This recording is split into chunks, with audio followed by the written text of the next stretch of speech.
Selamat pagi. Pagi. BBPP luar biasa.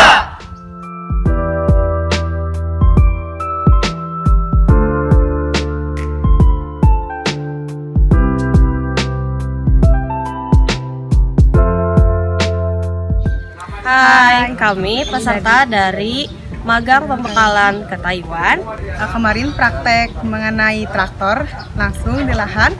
Di situ menggunakan traktor manfaatnya untuk mengolah lahan agar lebih cepat.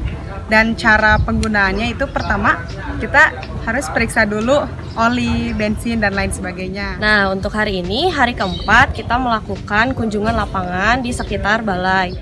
Pertama, kita ke greenhouse tanaman hias, ada kaktus dan anggrek. Kemudian selanjutnya ke bagian sayuran, ada di sistem hidroponik dari mulai persemaian sampai ke penanaman.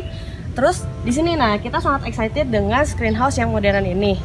Nah, terus selanjutnya kami juga kunjungan ke bagian pasca panennya. Salah satunya dari mulai pre-cooling sampai ke cold storage.